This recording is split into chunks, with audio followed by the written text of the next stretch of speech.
All right, I'm here with the women's basketball coach of the 6-1 team.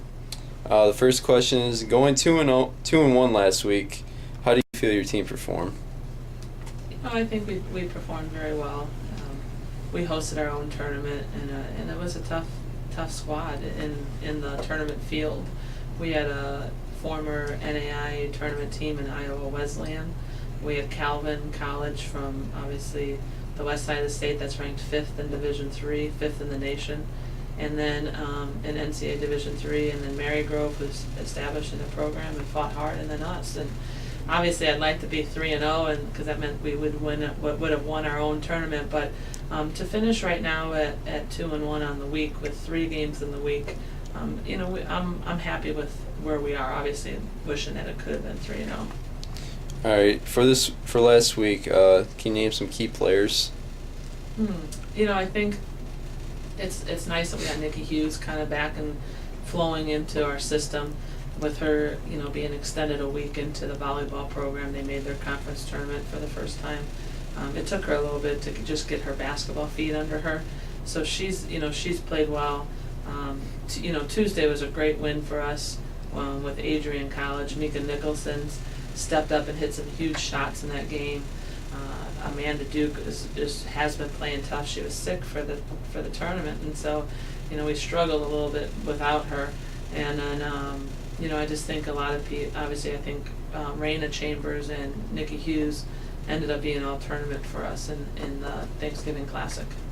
All right, the other day you guys suffered your first loss to Calvin. Can you explain why your team lost and what mistakes they need to make? They made, especially in the first half. Yeah, there's no question. There's no question that Calvin is a great team, and we were excited to have the challenge of a 5th ranked team in the nation, but we didn't stop one kid, and number 32 and Verselek, I think, and she just we didn't execute the plan that we had for her. We just kind of lost focus on her, and not we did, and hopefully we can learn from it. I don't think we'll play. I mean, she's a great player. I don't think we'll play a better post player. I'm not sure, but I'm not sure we'll play a better post player than she was. I think she was the MIAA Player of the Year for them last year, and so we still need to be able to shut down the team's best player, and we have to work on that, and that's something that we'll have to get stronger on as we go through the rest of the season.